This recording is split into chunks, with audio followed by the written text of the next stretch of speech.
What's a trade secret you know from working the industry? If you call a call center of any kind, and the person you're talking to puts you on hold with no hold music, they can hear everything you're saying. I worked in an insurance call center when I was really young. I had so many people accidentally confess to insurance fraud that way.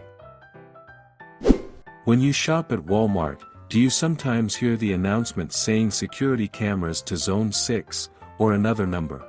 They play them randomly in the hopes that someone who might be stealing will get paranoid thinking they're being watched, and will decide not to shoplift. Vinegar is the best thing to get your cutlery shiny in a restaurant/bar. Arcade crane games have knobs inside that let you control how strong the claw grabs. So you basically make the claw really weak strength, and then there's a setting in the motherboard to make the claw go full power after a certain amount of plays. Whatever the arcade or owner decides how often they want people to actually win. As a freelance photographer, most magazines and newspapers don't pay you for using your photos. They offer you photo credit only. If you ask to be paid, they just get a similar photo from someone else. If you are involuntarily kicked off a flight because of oversales, you can demand cash instead of a voucher. Things may have changed in the past few years, but generally speaking, plastic is hardly ever recycled anymore. It used to be shipped to China for processing, but even they had a hard time with the amount of pollution and toxic waste produced by recycling it. Now it will get shipped to other countries in Asia, where more often than not it just gets dumped into the Pacific Ocean. A lot of municipalities just add it to a landfill. If you ship through FedEx Express, if you're sending many packages/envelopes to a single stop, ship one priority overnight and the rest standard. They'll be delivered together with the priority package. If a medical professional ever suggests you get a second opinion, e.g., a nurse at the doctor's office, it can be code for they are concerned about the quality of the medical care you are currently receiving, and that you really should get that second opinion. Worked in high-end golf clubs for years, almost all politicians register their handicap scores under a false name. The USGA handicap records are technically public information, and people would be pretty pissed if they knew how much time these guys actually spend playing golf. In the United States, movie theaters spend more money on the bags for popcorn than the popcorn itself.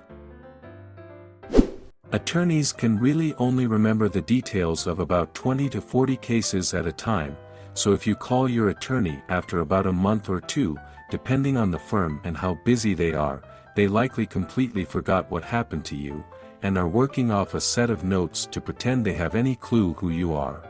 Especially if you've really only interacted with them via phone other than one time in person for an intake or whatever. Awards tend to be bullshit. Awards companies are there to sell advertising.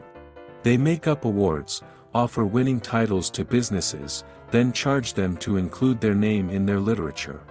For example, the business my husband and I own recently won a national award. We were even asked what award we'd like to win. What's the title of the award you feel you'd be best suited to? We could have made anything up and we'd have been given it. Best XYZ in the known universe. To receive a certificate, we need to pay them £70. For a trophy, it's £225. To have a quarter-page spread in their magazine, it's £650. For a featured article, we have to pay them £2,000. It's a load of bullshit. Nobody ever remembers who gave the award, and frankly we aren't daft enough to pay for a featured article nobody will ever read, so we just use the term award-winning in our own advertising now. Edited to add, thank you for the awards. Most electronic medical records allow providers to put pop-up warnings in your chart if you act verbally or physically aggressive. If you yelled at the ER nurse in 2017, the medical assistant you called today begging for a last-minute appointment can see it. Work for an optometrist. If you find a pair of glasses in a clinic that you like, they are likely marked up x2. 5 to 3. There should be a number on the inside arm of the frame. It should be like AK-2073 or something like that. Look that up online and buy it straight from the manufacturer. Probably will be less than $100. Don't pay full price for glasses. Edit marked up times 2. 5 or 3. Not percent. If you are buying software for your workplace, get a quote and then go silent until it's the end of the quarter. Then call the sales rep and tell them you can buy it today but only have enough budget for 70% of the cost. Your chances for a discount go way up at the end of the quarter. The urine pregnancy test you take at the doctor's is the same as the Dollar Tree one. Most fossils in museums are replicas. These days they're usually plastic casts from silicone molds of real fossils, but 3D printed replicas made from high-resolution scans are becoming more and more a part of things. I used to work at an amusement park, Six Flags. The food is like $30 for a cheeseburger type bullshit, but if you go in those fences that say employees only, there's usually some kind of employee food court nearby. When I worked there, employees could use the food court on their off days, even without a uniform, and pay cash. So after I quit, I'd just go there with friends and family and get full plates of burgers and stuff for like $5. Nobody ever said anything or suspected that we weren't employees. Was a nice way to save money when you're already spending a fortune on tickets and games.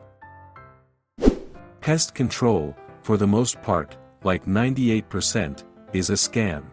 The chemicals we use are effective, sure, but not in the concentrations we mix them.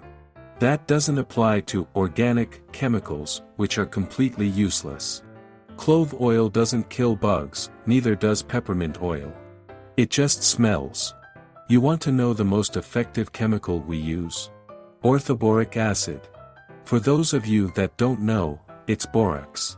The stuff your grandparents and their grandparents used to kill and keep ants out.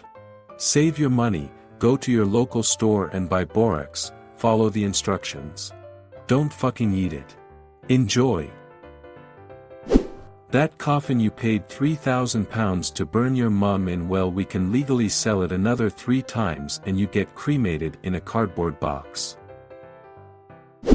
If a menu at a restaurant is large, the food will most likely be shit and frozen.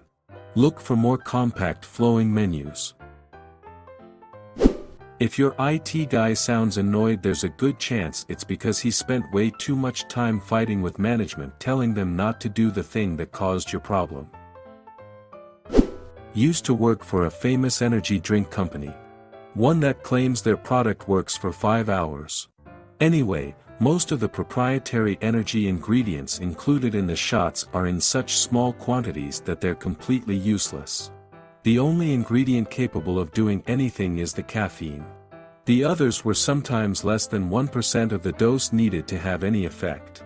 Essentially a huge waste of materials. When you buy chicken that says fresh never frozen, don't believe it. I package millions of pounds of rock-hard frozen chicken.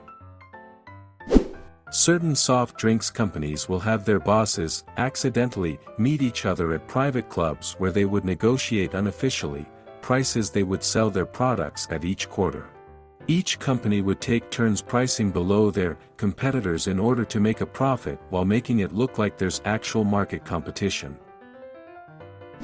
Worked in a grocery store deli for a few years. The fresh chicken salad is literally made from weeks-old rôtissière chickens that didn't sell and kept in a big bin in the walk-in until there were enough collected to strip down and mash up into salad. Same with the antipasta salad, made with old dried-up ends of meat and cheese, from the slicing case, that sat in a bag for weeks until there was enough for a batch of salad. Also, if there was mold on a block of cheese, cut it off and keep slicing. Same for slimy meat. It might have just been this one store/manager, but to this day I avoid anything from the deli. Pizza delivery drivers become very familiar with regulars, and the few pizza places I've worked at, almost all of the drivers know who tips and who doesn't. If you tip and are chill most of the time, we make a point to get it right out the door ASAP, and sometimes with an extra sauce or two. If it's someone who is known for not tipping or is an asshole, you will get the bare minimum of effort, and we are in no rush at all to get your food to you.